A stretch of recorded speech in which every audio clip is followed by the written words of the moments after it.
of Tom and Jack having the crack. It's just us two this week. We're going to be going through a bit of the news from the week, and we both had interesting weeks ourselves. You all right, pal? Not too bad. Yeah, you were telling me in the messages there you had a gig last. Oh my God! What happened? It was an absolute hell gig. I mean, how? So I was first of all, it was away in Temple Combe. It's like a 3-hour. Where's that? West Country, Somerset. Jeez. Like you went there yesterday? No, this was last Saturday. Okay. Yeah, unreal. So it was a good corporate gig. It was for someone's birthday party. Oh Jesus Christ! I don't know how you do these. And every one of them I keep telling them. They ask for like they want you for an hour. I was like, you don't. No one wants to hear. No one wants to hear anyone outside of like Jimmy Carr and Ricky Gervais do like an hour at a birthday party. You just don't want it. 45 minutes, half an hour. That's probably what you want. No, you want it for an hour. Okay. Then they said, I want to put you on at 10 o'clock. At night? Yeah. And I was like, that's ridiculous. What time does the function start? 5. It's like, so they're going to be drinking from 5 till 10 in deep Somerset, and you want to put me on unannounced at 10 o'clock? She's like, yeah, it'd be a fun surprise. It's like, it won't, but okay, fair enough. And I said to her, look, I think the way these usually work the best is if you give me some info on the family and this and that and da-da-da, and I'll write some jokes and, you know, be like a this is your life type thing, and then I'll do my material at the end. She said, yeah, sure, fine. Got there, and it was absolute bedlam. So it was the end of the Liverpool playing. For some reason, half from the Liverpool fans, it was absolute bedlam. There's kids screaming everywhere. Which is fine. That's how I grew up as well. Nothing wrong with that. But I also know at that family function, the last thing anybody wants is a no-name comedian. Sergey, can you imagine that, mate? Can you imagine just rocking up there, any sort of family event, and be like, right, here we are. No one wants a comedian at that time. No. Nobody, and everyone is pissed. Everyone's hammered. Yeah. Everyone's hammered. The 6-year-olds are hammered. I got heckled by a 6-year-old. Yeah, go on. What happened? Halfway through. So it was this 60-year-old man's birthday, and I had some joke about a shed or something he'd built, and this girl went, "It's not a shed. It's a garden shed, and I know that because he's my granddad." Did she get a laugh? Yeah. Well, do you know what? Fair play. You were worth the money, because that girl now is going to know the feeling of making a room full of people laugh. And she could be the next comedic superstar, and she'd be like, well, this fella came to the family function. Do you know what I mean? So maybe it was worth their while spending the money on it. I mean, well, mate, you say that. So I haven't got to the worst part yet. So I tried some like interactive stuff with the crowd. Like I brought up some of his best mates. We did like a little game show with his best mates. This is when, geez. And like that was all right, crack. That was okay. But at this point I've done like 25 minutes, and nobody is listening. No one. People are just talking, screaming, full volume, to the point where the lady who booked me's daughter had to come up and be like, "Can you not shut the fuck up?" To the rest of the crowd, and everyone's like, "I don't know, love. The football's on." To be honest with you. And in front of the kids? In front of the kids. Oh, wow. In front of the kids. And so you've got like 4 generations. Well, it's Somerset. It could be 9 generations for all I know. Like all like various stages of pissed off with me. Yeah. So in my head, I'm trying to do the nice thing, and I think, right, it's a guy's birthday party. I'm not here to try and win. Like, I'm not going to use... You've been watching too many of these TV shows about comedians having to endure bad gigs. And you're just like, you don't need to do that. Mate, this is aggressive. This is the most Catholic part of my personality. I'm like, I need to be punished. I need to be punished. Yeah, this is my Pornhub search history. These are the 2 most Catholic things about me. So at that point, I'm like, I should cut this short because I don't want to ruin this guy's birthday. Yeah. So I said to the crowd, sort of jokingly, like, all right. So I was about to go into my material for the second sort of half an hour. And I was like, right. So I've just come back from New York. Does anyone want to hear some stories about New York? Or shall I wrap this up and just give Ian a good send-off? And of the 3 people who were listening, I got a very aggressive, wrap it up. So I was like, okay, here he is, Ian. And he did a very nice speech. And I chatted to him afterwards. I chatted to his best mates who I brought up on stage, bought all them a drink. I thought I'd left it, I knew it hadn't gone well, but I sort of thought I'd left on decent enough terms. They paid me, and I left. Okay, let's pay you. A couple of days later, I get the angriest email from the daughter. Yeah, the one who'd had to tell everyone to be quiet. I got the angriest email I've ever had in a professional comedy context. What's she saying? She was like, you ruined my dad's birthday. You ruined his retirement. We had to get you out of there quickly because people were so angry with you. I thought someone was going to hit you. It's a good job you didn't stick around afterwards. I could have paid one of the kids to do what you did. And she's like, what are you going to do to make this right? Otherwise, I'm going to blast your name all over social. You are joking. No, not joking. Did you respond?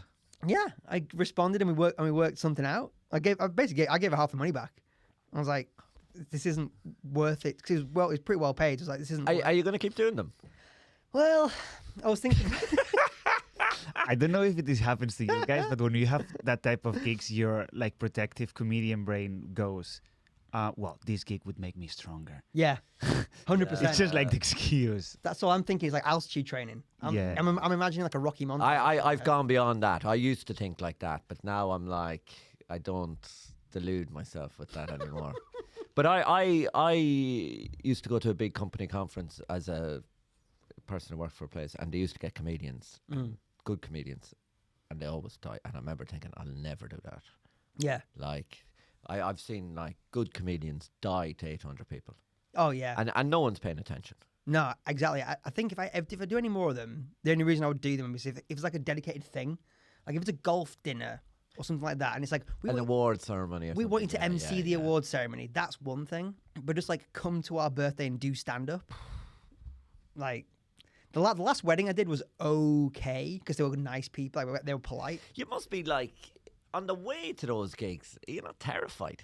Do you know what? It's a really interesting question.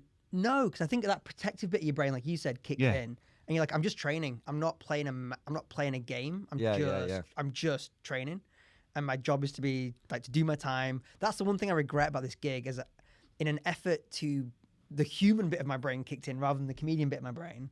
I was like, well, if I was at this birthday party, I wouldn't want, keep going. Whereas I wish I'd just done my time because then I would have been like, I did my time, you paid for it. It's not my fault that. You're just looking for those, like, there's that story of John Stewart where he was invited to do a birthday party in North London. Right. And it was like an old Jewish guy's birthday, and the guy didn't want to pay him and was fuming and blah, blah, blah. But the son was a friend of John Stewart and books it. And like, the guy posted about the story and saying, like how successful John Stewart is now, but he had you're just like clocking up that chapter of the biography. 100%. There was this one time in Temple Coombe where I really feel like, and if I ever got heckled by a 6-year-old again, I'd know exactly what to do. But I get a little bit of that, like, because adversity motivates me more than like if I get rejected or I go somewhere and it doesn't go bad, like. It triggers something in me that's like, I'll fucking show them, Yeah, that's quite interesting thing because I think generally speaking, I get more motivated by.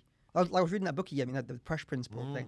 I think generally, like in sport, we talk about this as well, that you can get motivated by success. There's kind of like a myth around you learn from your mistakes and the mistakes are what drives you, but you can also just get better by succeeding at things and learning why you get good and success. I think in general terms, I buy into that. I don't know what it is with these corporate gigs. I think my therapist probably needs a call about that. But it could be. Did you see the Michael Jordan documentary where he kept inventing? Yes. Adversity. So I think there could be an element of. I definitely had that a couple of years ago in comedy where I would throw myself into any kind of gig, and I really had, this will make me better. But now I'm actually like, no. Do you know what I mean? Because now I sort of.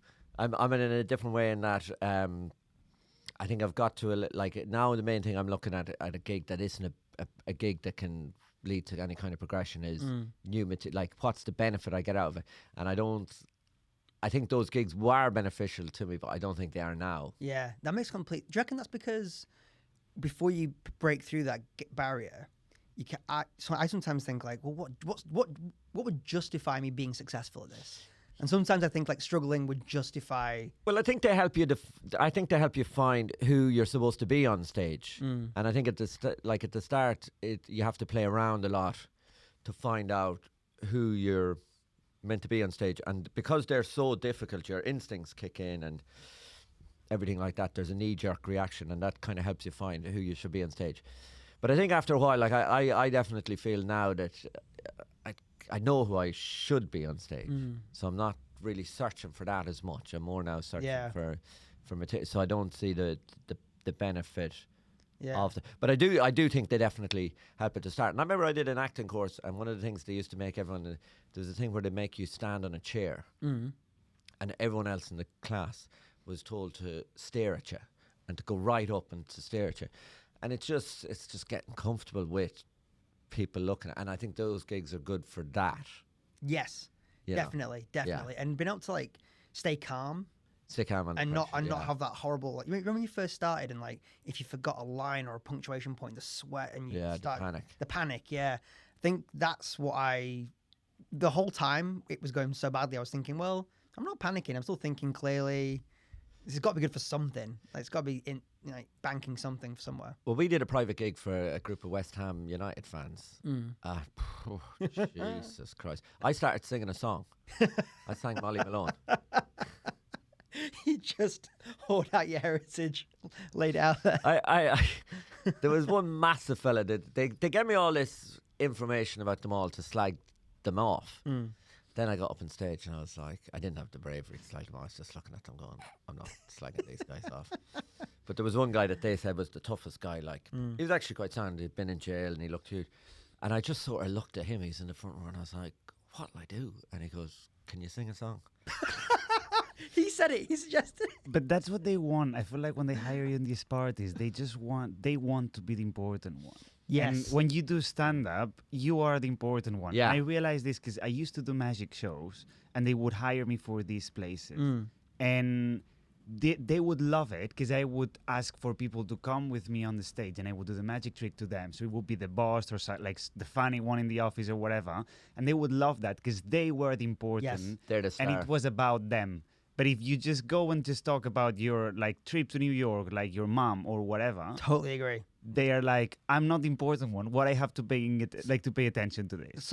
So, yeah. I couldn't agree more. Which is why for this one, I told her I was going to write about them, Yeah. and I'd done all these like Yeah. it's like PG-13 family friendly, but kind of roasty jokes off like paper because I'd written them that week, and her big complaint was like, where was your material? Where was your original material? And I kept trying to say to them, they don't want to hear it. Yeah. And I planned to do it, but I planned to do it after like 25 minutes of talking about them. It's so funny how like they don't really know what They don't know what they're booking. No, they don't no know what idea. they're booking, yeah. You're a magician, Sergi. I used to be. Yes. Jeez, and you think you know someone, do you know what I mean? Yeah, it was fun. And I thought it would be the same, like being on the stage doing magic and doing stand-up, but it's completely different. Is it very different, It's yeah. a different thing. What's the biggest difference? You steal magic tricks. You buy them, you copy them from books. If you steal a joke, you won't be no one. Yeah. You will be no one, sorry. Oh, yeah, that's fair enough. Yeah, that's basically the biggest thing. And also, you do a lot of crowd work doing magic. It's fine if they don't laugh. So it's basically that. And if you lose them, it's fine. What's your best trick? Like, were you good? I would make people fly and cut people in half, yeah. Fly? Yeah. Said it so casually. That's How does it make that's it something that a lot of people don't know here. I'll show you a video one day. Like the levitating, like what's his name, Dynamo or whatever. He does the Yeah, stuff levitating. like that. Yeah. Jesus And Christ. what made you choose comedy over magic? A new start. And also realized that I didn't like to do tricks that were not mine. And I realized that stand-up, it's everything. Yeah.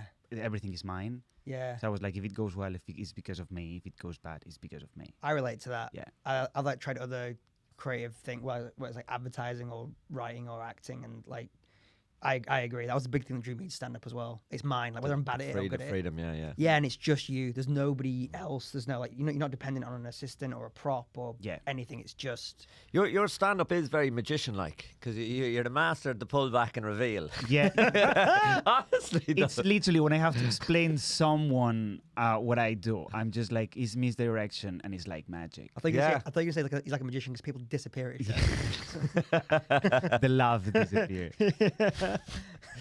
Definitely. Like, do you ever incorporate it into your comedy? Do you ever like use a bit of? I thought about it, and I always said that my mom wishes I would do that because when I have to say it's been like 10 years already, and I can say now I was really good. Yeah. And my mom still believes that I will do it again. I just don't want to. Because that's how Steve Martin started, wasn't it? Um, Steve Martin was like a sort of magic variety. I read his book, not really. I thought it was like he was like sort of trickery and in that sort of thing. 'Cause Steve Martin is a crazy person. Well, but like when he started when he started Disneyland, that's what he was big into, wasn't he? No, He was his big into- whole thing was it's a very simple idea. There's a lot of cleverness to it, but it's also a bit crazy.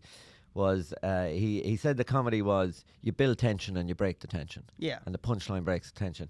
And he believed if you kept building tension, it would have to break, even if you didn't break it. Mm-hmm. So he basically did Balloon. setups, no punchlines. Yeah. Yeah, so he did the balloon. Like, so there's no, it wasn't magic. He was just constantly building tension on the basis that it would have to break at some point. Yeah. And he basically said for 10 years, no one laughed. Yeah. And then suddenly, everyone laughed. Oh yeah, totally. Sorry, I was probably in his stand-up. Yeah, I was more thinking his origin was he started in a magic shop in Disneyland In Disney, yeah, but And I don't think he was doing magic though. on stage. It doesn't matter. Yeah. Yeah, I but I don't think, think it but was. that parallel is very interesting though, because with a trick, I mean, you'd know better than us, but I would have thought with a trick, one of the biggest things going for you in terms of misdirecting attention is that tension. Like, will they get out of the, I've sawn her in half. Will they get back together I think again? an hour show you could bring it in, but I wouldn't do magic in a 20-minute club set. No. Well, no. No. Because they don't hire you for that. No. Like No, if it's a club, Yeah. they want comedy. An hour show, you could do like the rope thing. You can do lots of things with Yeah. ropes. Yeah, it's really Yeah. cool. That's interesting actually, because I think like so there's like one or two guys you see. Who's the guy at the store who does like the musical stuff, does like the loop pedals and things. There's Rob Daring. That's it. Is it? Yeah, Yeah. yeah. There's a few. Oh yeah, but he's like, that's like magic. Yeah. That's why Yeah, every now and then there's like one or two people who can really pull off something in a bit of a shorter format. But it's very concentrated. It's basically one conceit. So his thing is like the loop pedal. The loops, playing yeah. playing with the loop. He's not taking you through lots of different tricks and conceits and stuff. It's like just keep hammering this loop pedal thing. Yeah, well, my friends as it came to see, they were like, yeah, he was very good, but he's a genius. So, but it's mental, isn't it? I remember that night. What a shitty way to be like, you were good, but he's a genius. He's on a different level. I mean, your little funny dick jokes, okay, but this guy, it's like Mozart with a feedback pedal. It is, yeah. Dizzy Rascal is all he had, the Dizzy Rascal song. Yeah. So you, like, we've all been there, but Sergi obviously followed through in it. Like, we've all watched Paul Daniels, and then for like 2 hours, we're going to train up to be a magician. And then 2 hours later, it's like, I've given up.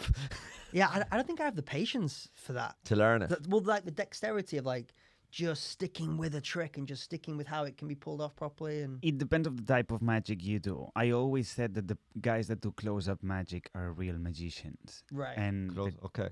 and the guys that do stage magic like me are fake magicians. Because you don't need as much practice unless you do like tricks where you like manipulate cards and like make them appear from your hands. I don't know how the house name in English, but unless you do this, doing stage magic is the easiest. It's very easy. So what do you were watching, you just saw a magician one time and thought, It's a beautiful story. Like my nan took me to to see my favorite magician.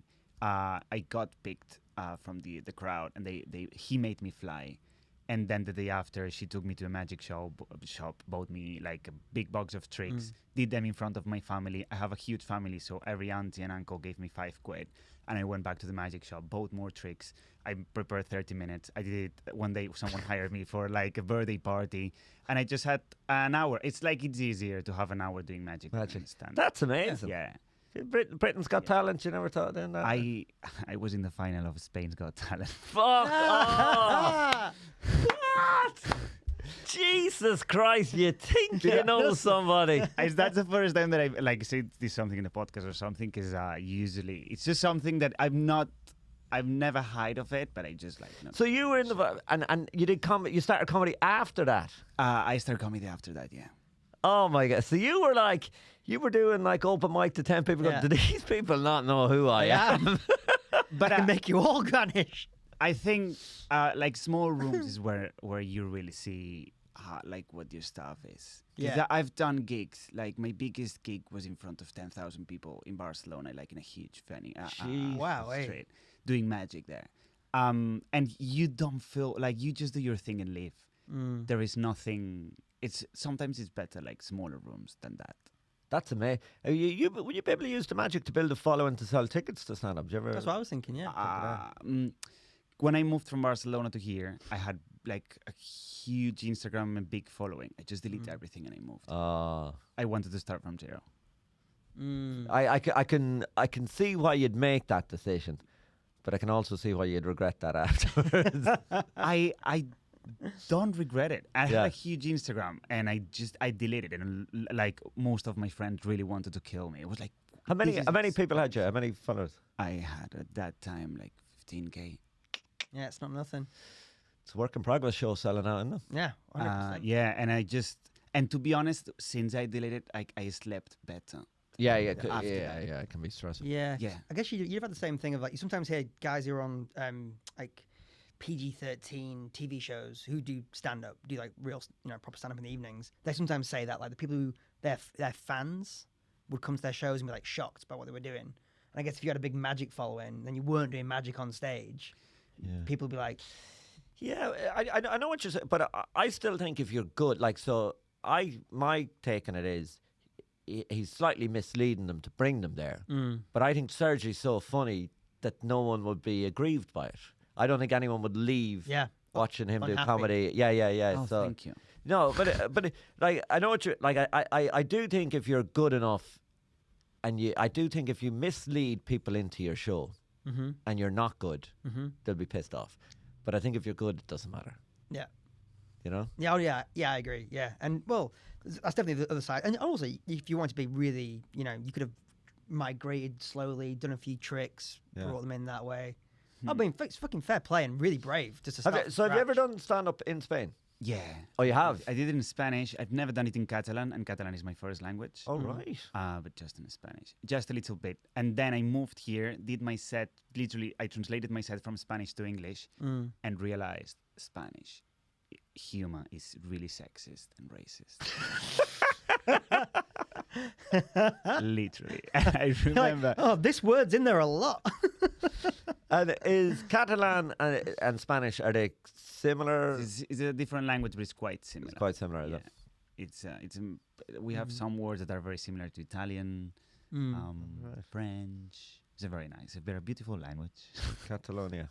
I find that interesting. Like, when you've gone to different countries and done the style, where the center of gravity is of humor in different places is actually very, very different. Oh, definitely. Very different. And I think I'm lucky that I do one lines and it's punchback reveal because this works here, and also when I went to New York, it worked there.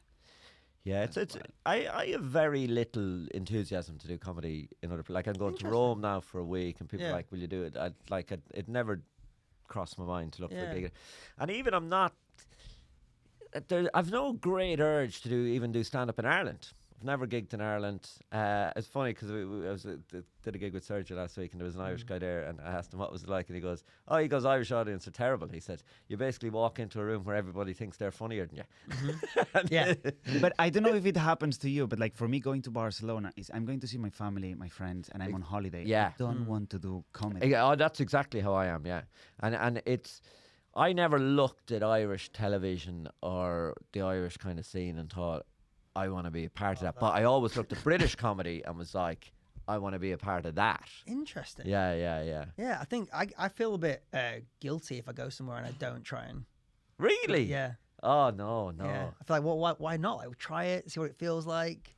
You might get some new material out of just trying it. Yeah, I can see that. But I certainly like when I go to Ireland, I just want to spend time with family. And actually, when I go to Ireland, people give out to me for talking about comedy.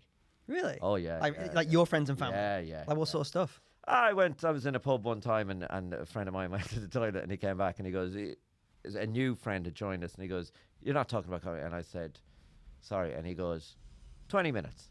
You can talk about it for the next 20. And then if you mention it once more, I'm going home. Really? That's... That'll keep you grounded.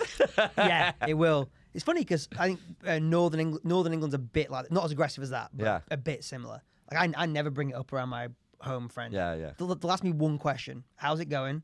And I'll just say, "It's going all right," and then that's it. And that's it. That's the end of the conversation. And then all they want to talk about is golf and. Sport. Sport would be a big thing to talk about. Or like, they're just far more interested in what's going on in the town than anywhere else. Like, yeah. you know. Yeah. But I like that too. Once you get get into the conversation. Yeah, but I can handle it for a couple of days. If I stay any longer than a week, I get a sense. I don't know if you've had this. I get a sense of like what my life would have been like if I never left. I don't really get that. I went back, I went back and lived in the town I'm from for 6 years after I finished university. Right. Honestly, if I had met a nice girl, you reckon? I'd have stayed. Yeah, I would quite. I don't think I quite like that life. Like I don't think I certainly don't think there's anything wrong. And I actually think I'm from a small town where maybe more than half, maybe 60-70% of the people I grew up with left. Yeah. But the ones who stayed are like the soundest. They're They're pretty much the nicest. Like that's interesting. I don't think there's anything wrong with it. I think it's just not for me. It's not for me. Yeah. I would have the lack of freedom would have like been hard for me to deal with. My friendship group isn't like that. The ones who've gone back, they have a real like longing that they didn't do something else. There's one lad who's pretty content with his sort of life. The other three are like very much, what are you doing? Where are you going? Oh yeah, I think Ireland's far more family, like ambition and all that is kind of looked down on it. Like family is more, and I actually think having a nice house and a nice family is actually better than anything else. I just I didn't choose not to do it. I was like, don't think I can pull this off. This is not a trick I've got in my locker at this stage. No.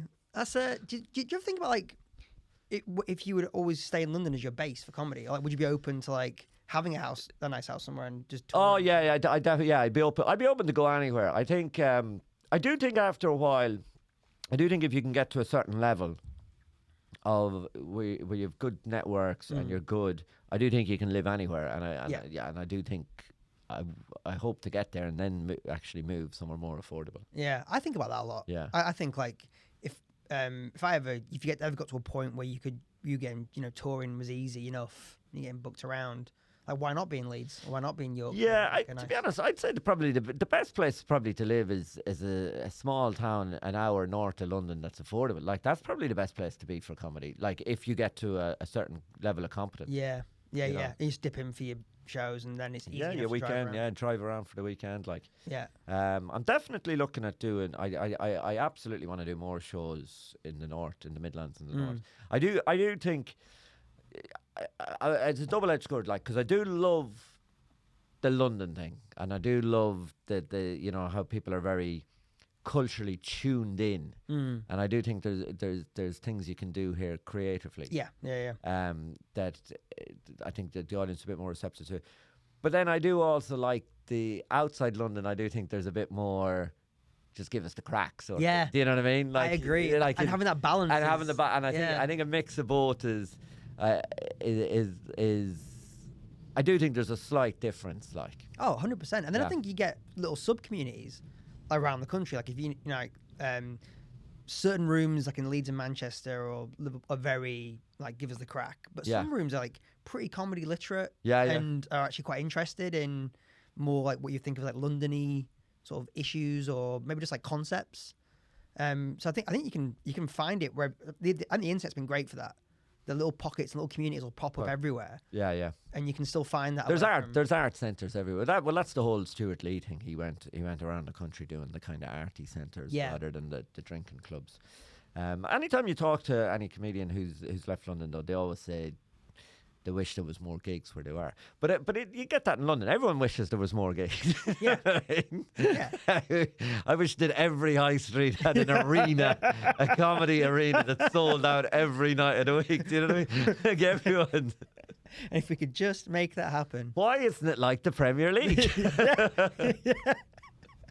Four arenas a weekend. Well, 50 grand a week. Yeah, exactly. Have you seen anything about that Colleen Rooney? Wagon Christie. Yeah. I've no idea what's happening. I just saw the headline. The story is great. Like, the story is basically she was in a WhatsApp group with other footballers' wives. All right, good. And she was, they were close friends or whatever, and she was saying so, and she started to notice that every time she said anything, it would end up in the paper. So then what she did was she created a system. She is like I have a lot of respect. She's smart as anything. Like honestly, Is this Colleen or Rebecca? Colleen is like the more you know about her, like the more admirable she is. Like she is really smart.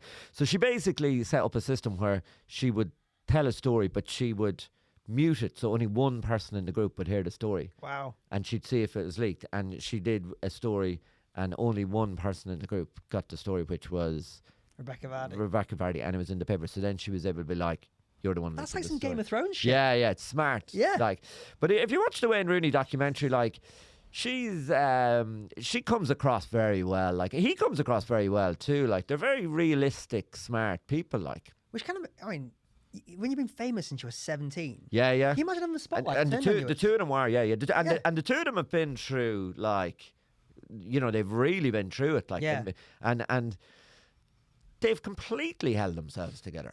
Yeah. Like, and they definitely seem to have a strong, like, you look at the comparison compared to like the media destroyed Gaza. Now maybe he was probably damaged too, but like they absolutely destroyed him. But the two of them, like Wayne and Colleen, like when I probably went through worse and survived it. And obviously he had the thing where he was outed on, you know, he slept with the prostitute and whatever. And it's true, and they talked about it, and they kept their marriage going. I find that very admirable. Yeah, it definitely shows a degree of maturity and open-mindedness. Yeah. And maybe like you could look at it cynically and be like, you're staying together for the. No, but when you see them, you're like, it's just not like, you know, their two families are very close. They're very suited for each other. Like, you know, they were able to look at it and go, listen, you're young, you're rich, you were in an environment, you know, you were drinking, like, just smart, just fucking smart, like. Yeah. Do you know what I mean? Yeah, it's interesting because I actually had a very similar chat to a friend recently who she found out her boyfriend had been cheating. Yeah. Well, actually, no, it wasn't cheating. She found out that before they were together, he'd slept with prostitutes. Right. And she was like, "What do I do about that? Do I?" And I was like, "Well, you know, it's before you got together." She's like, "Well, how can I trust him now?" And she was unsure of how to process it. Morally. Yeah. So I can't imagine how it feels when you're actually in a relationship. In it and happen. So their whole take on it was that he was someone who, if he can't trust himself, like if he's drinking with the lads. Alex Ferguson had said you couldn't keep him. Have you ever seen that quote, No. Alex? Because he craves adrenaline and excitement, and he just needs to. He just needs to be in certain environments. Like, certain environments are just bad for him. But it's fucking smart. Like, do you know what I mean? Like, you can laugh at it all you want, but like, you know, there's environments that aren't good for us, and they're like smart enough to go. And now, you wonder, have they had like high level professional counselling or whatever? Because it's very mature and smart way of thinking. It feels like it's like Hollywood A level.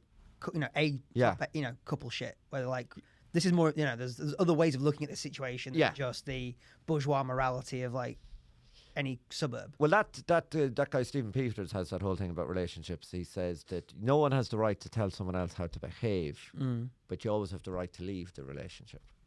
And he said that's the big thing that people forget. So if you're not choosing to leave, then... Yeah, a lot of people think they can't leave the relationship, but they do think they have the right to tell the other person how to behave. And he's like, you don't have the right to tell anyone how to behave, but you do have the right to leave at any time. Yeah, which makes sense. It's kind of like a comedy show.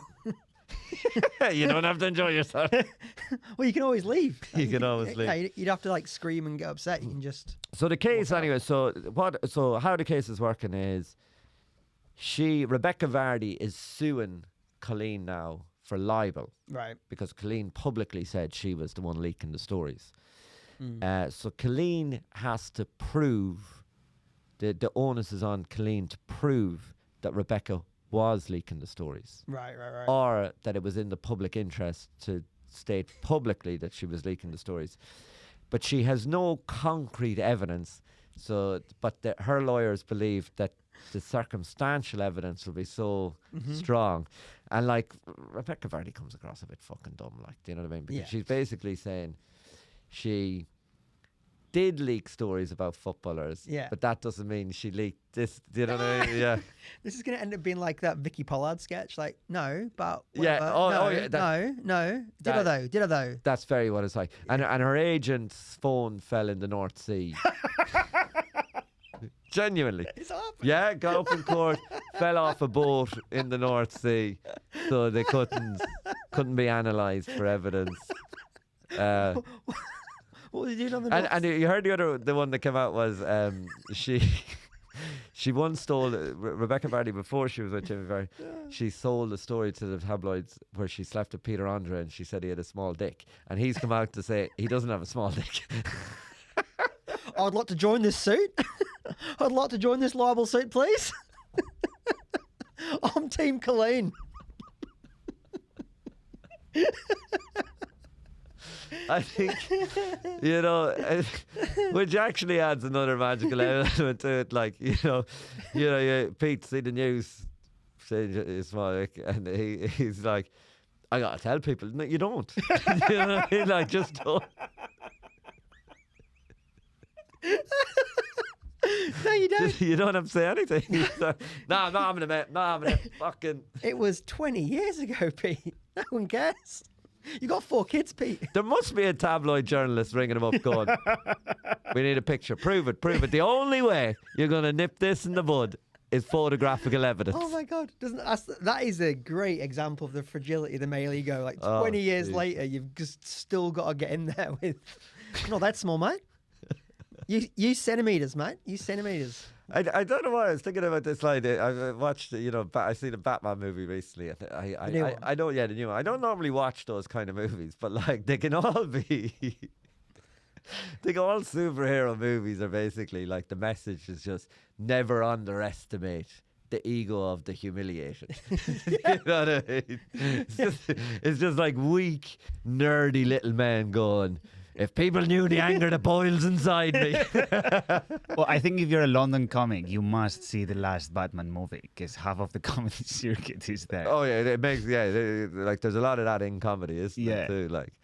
What do you mean? Do you have lots of comedians in the last Batman movie? No, there's a new one since then. You're thinking of the Heath Ledger Joker one.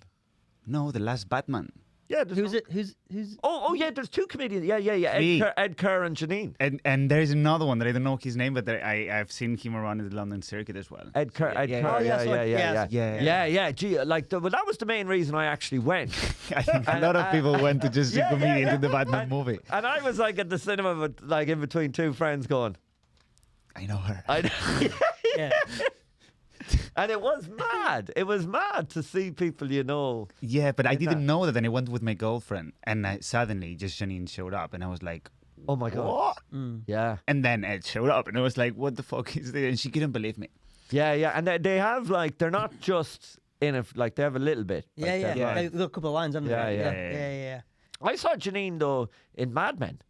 Really? Is it Mad Men? I think it's Mad Men.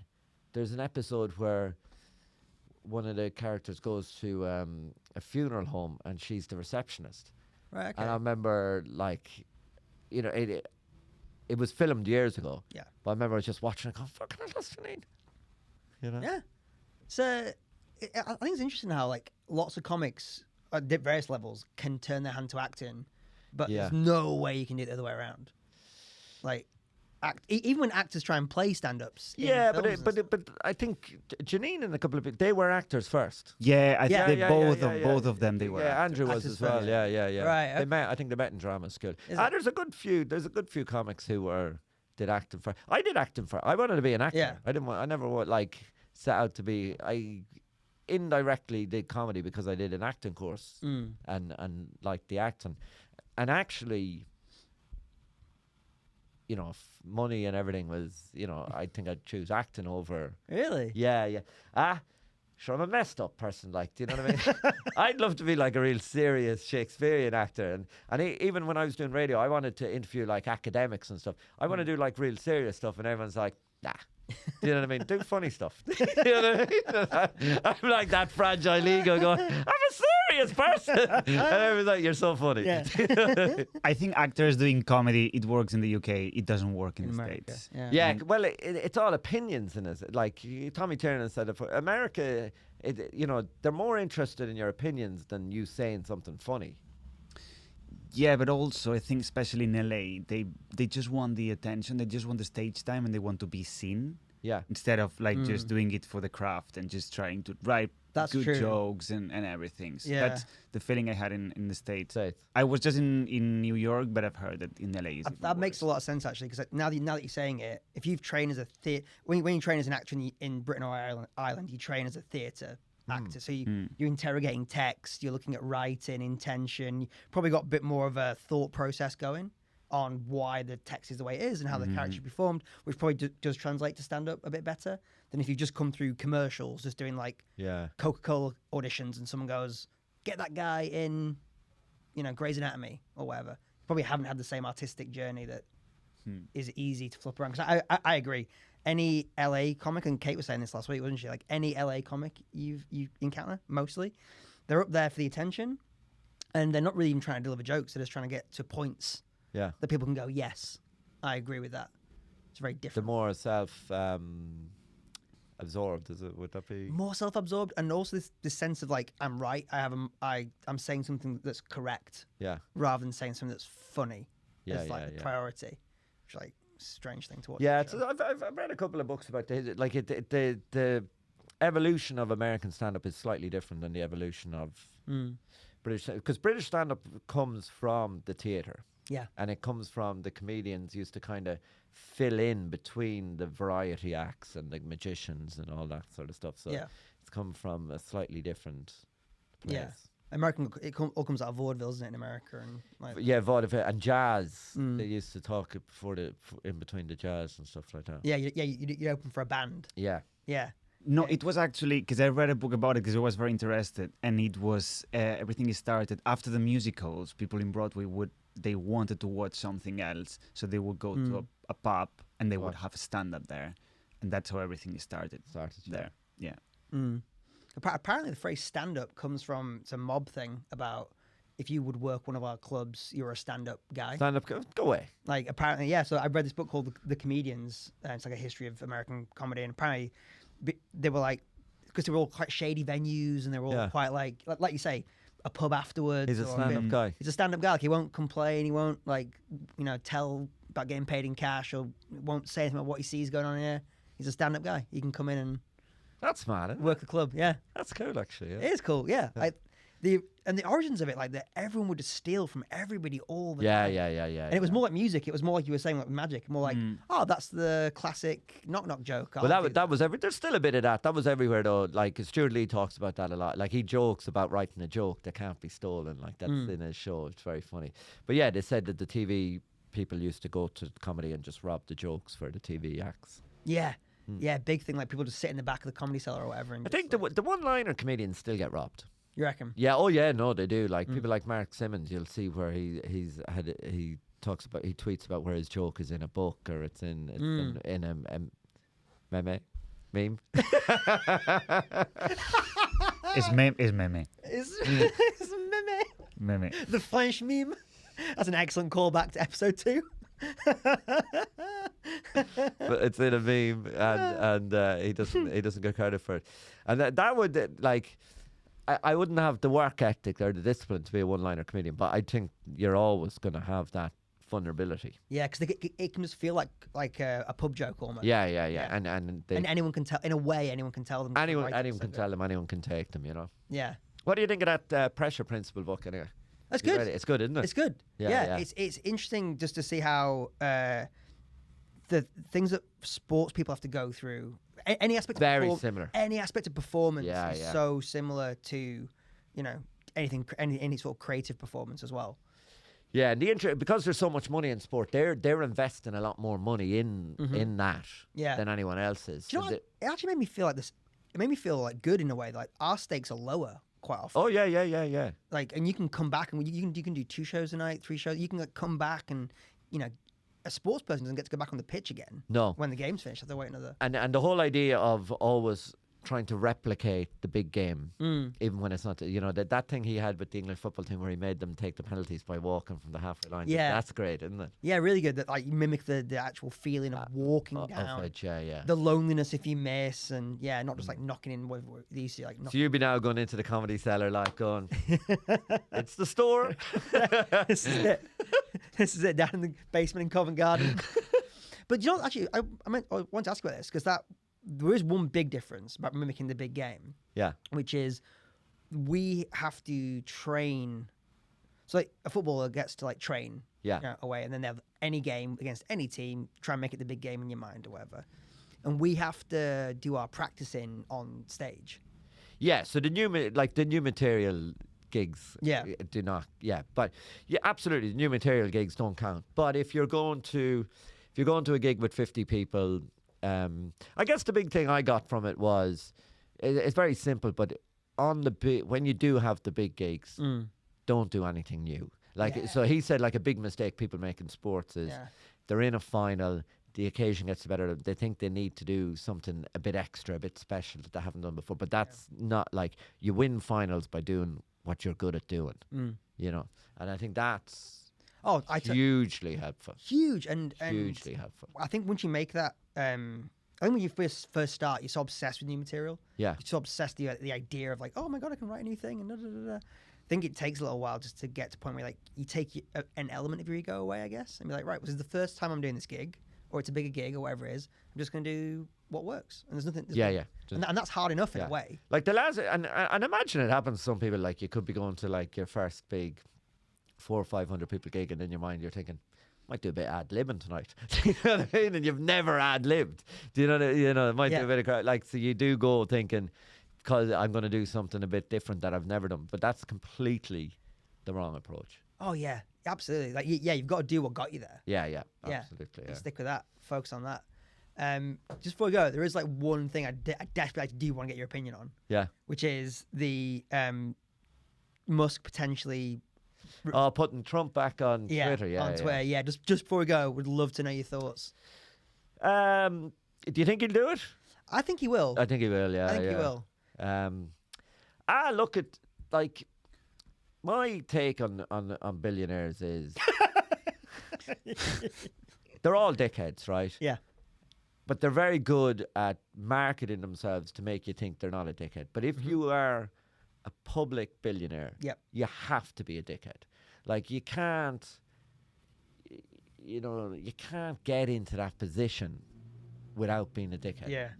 And I do think they're all very good at convincing us they're not dickheads. Yeah. But every so often something happens that you could have looked at Mark Zuckerberg for years and been like, he seems all right.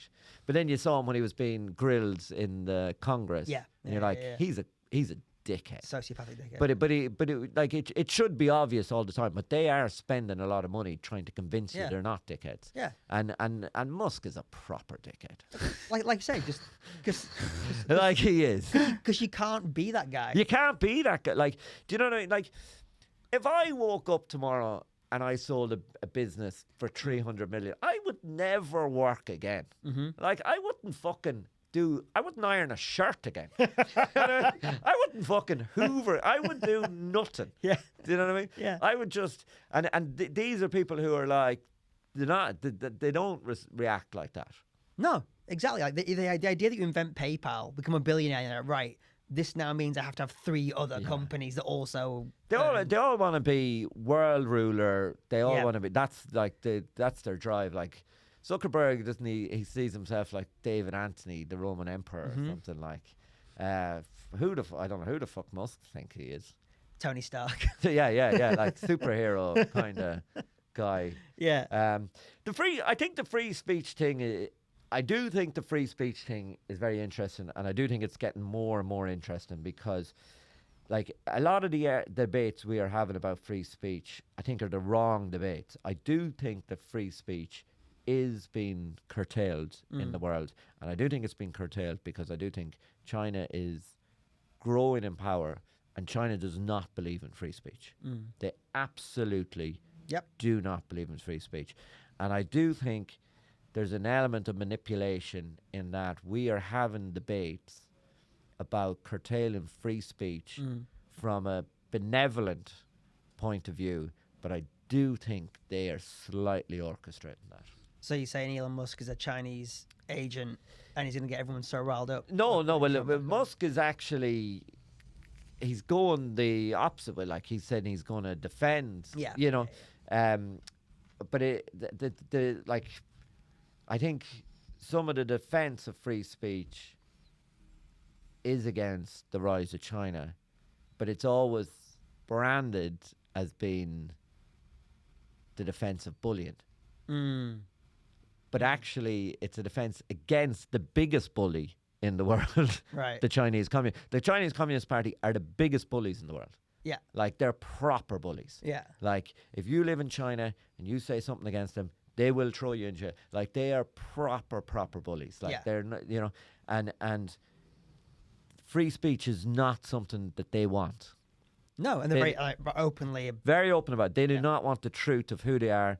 They're very open about that they're expanding. They're very open about their spending money, creating their story and all of this. They tell you all of this.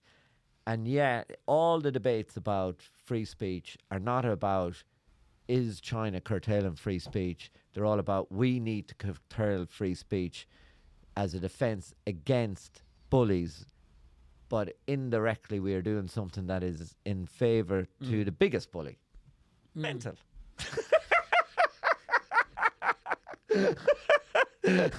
It is. Like, it is. So, you know, when Elon Musk starts talking about he's going to defend free speech, our first instinct is like, he's a chauvinistic dickhead who wants to protect the patriarchy, and he's sexist and he's racist and all these type of things. But in his mind, he might be thinking, I'm doing it because I'm... So I agree with that completely. Yeah, that, so like, it's hard to know where he's coming from. So there was a TED Talk a few years ago by a historian and economist called Niall Ferguson. Oh, I know the guy, yeah. And he said, like, the West has, like, 7 killer apps, like 7 killer things that makes Western democracy, has helped it. One of the big things was free speech. One of the big things was the ability to criticize a government. Yeah. Enables innovation, it enables creativity, it enables a security within the nation. And if you get rid of it, that's a big hindrance. Because what we don't have in our sort of countries is the authoritarian streak. Yeah. So we don't have that replacement for it. I'm just not even sure, like, other than the ideological thing of putting Trump back on Twitter, I'm not even sure it matters that much. Like, there's only like 20% of the US population use it. He'll get way more. Yeah. If you think, because a lot of people, you know, in the New York Times, The Guardian, will be like, well, he'll be able to influence the US election. So if you don't think Donald Trump's going to be on Fox News and then reported on CNN every single day in the run up to the next American election, like, of course he is. I wouldn't put him back on. I wouldn't put, like, no, I wouldn't put him back on. Like, it's a very, like, there's always the middle. Do you know what I mean? I'm very like, I think we're so binary in our thinking. It's always like free speech or no free speech. Yeah. But actually, no, there's a whole fucking bit in the middle. Do you know what I mean? Like, you protect free speech. You have a good media that's independent, that can question the government. If a guy's a demagogue, fuck off. Yeah. And I mean, to be honest, I'm not au fait with, like, Twitter's bylaws and stuff. So I don't know, like, what specific things he broke that, and I don't really care. He incited the storm. Yeah, he said something in the Capitol. Did he get banned before that, didn't he? No, that was what he got banned for. I don't know if that was the reason they banned him, but that he was on all of them up until then. That was the big. That was the thing that fairly major. Yeah. So I think broader than that, though, he'll be such a big political force in the run up to the next election, regardless of whether he's on Twitter or not. Yeah, the interesting thing about him is when you read American politics is, like, he actually, all the stuff he did was he just slotted in with what the Republicans were doing anyway, because there was Republicans questioning the results of elections in states before he did it nationally. So he didn't invent this. Like, the Republicans, they're like the DUP in Northern Ireland. Like, they're basically, they've spent hundreds of years saying they're all for democracy, and now that they're in a situation where they're going to lose the game of democracy, they no longer want to play the game of democracy. Yeah. Do you know what I mean? They're like, and and it's scary and it's dangerous. Like, but that's what's happened. Like, So that was I can't remember the name of I can't remember the guy's name. A pretty prominent Republican senator recently said democracy is not an essential aspect of. oh yeah, they're moving away. America. They're moving because they've looked at the figures, and you got like some of these states where black people are starting to outnumber white people, so they will lose. If it's completely the same as Northern Ireland. Northern Ireland's probably the easiest way to look at it. And Northern Ireland was designed for a Protestant majority to rule. Now the Catholics have surpassed them, and now suddenly they're no longer interested in democracy. And that's exactly what's happening in the southern states of America. Yeah. They do it like everything was about freedom and democracy, and now suddenly you are no longer going to win that game. We need to play a new game. America. It's a really clever marketing trick. Like American values are more important than democracy. Democracy, yeah. It's utter. Yeah. It's utter bullshit. Like it's it's like when I suppose you play poker with someone and they're winning and they're all about the rules, and then you start winning and then they're like beginners looking at it. Just look. You know, it's a game of looks. Yeah. They need a slap. Someone get Will Smith to Congress. That is what we need. Big Willie Styles. But it makes sense that they would be like that too. Of course it does. You know what I mean? Like it just. Oh God! It's like, where do you start with that kind of mentality? Like, yeah, I mean, probably not going to solve American politics on this. No. But the other side of it too is, I when people say we've never been more divided and cancel culture and all these kind of, none of it's new. Like we always feel like we're on the precipice of. If you read any history, everyone always feels like we're on the edge of everything collapsing, and we just kind of muddle along. It's your frame of reference. You had a frame of reference you grew up with. Yeah. A frame of reference changes, and you feel like, that my old frame of reference is going away. So therefore, everything's going away. Going away, but everything's actually exactly just shifting a little bit to the. Everything's always exactly the same, really. Yeah, which is reassuring. It is reassuring. You know. Yeah. I'm like I feel like I desperately want to see one of your magic tricks now. Is there anything on YouTube we can find? Literally, I removed everything, and the final of the Spain's Got Talent, because of the IP address, you cannot watch it from there. So, did you come? You didn't win it. I didn't win it. Did you come second? No, I just they did like so we reached the final, and at the end they just three, and I wasn't in these three. So. And in the Spain's Got, is there a Simon Cowell kind of character? There is an even worse one called Risto. He's like with sunglasses and he's super mean to people. And he just told me that he liked the magic trick, but he didn't like how he was dressed, because at that time I was 15 years old, and he was like, you shouldn't be dressed like. He did it when you were 15. Yeah. Jesus. Yeah. Right. Wow. Yeah, I look very young. Jesus Christ. I'll show you the video in a second. And do you know the man? Like, it makes sense that you're doing comedy. You look at my life. When I was my life doesn't make any sense that I'm doing comedy. You know what I mean? It does. Well, it doesn't really. Like, because I've no background in any, I didn't get on a stage. But that doesn't mean anything. Sometimes you just check your history, like your hero's background, to be like, do I have something in common? So I'm gonna You don't have to. Like, every person has its different history, story. It's just like you will have to build yours. Yeah, true. That's it. How deep is that? Talented and wise. Good at producing, is handsome behind there. I think so. I think that's something that helped me a lot was my therapist. Right. Yeah. Does everybody, comedians are always going on, but you said it earlier on, my therapist. Oh, yeah. Does everyone act, I'm like, do people really have fucking therapists? Are they talking about their mother or something? You know what I mean? Yeah. How the fuck can everyone afford therapists? Like, they're expensive, aren't they? It's an investment and it's definitely worth it. Fucking hell. Yeah. And also, if you get one, like, if you get a cheap one, or like for example, for me, I pay in euros and it's 35 a session, so it's very, very cheap. Yeah. But if you pay like maybe 45 quid or 50 quid, if you do like 3 a month, that's enough. It's 150. That if you think like the drinks you take, like you can take in a pub or whatever, that's the end of the month, like what you spend. And it's a huge investment that it's definitely worth it. I'm starting to get a chip on my shoulder that I don't have a therapist.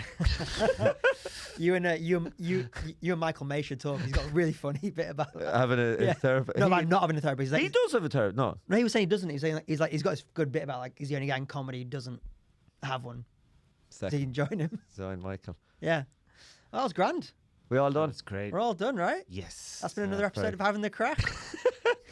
Covered a lot. Cheers, Serge. Bye, guys. Thank you.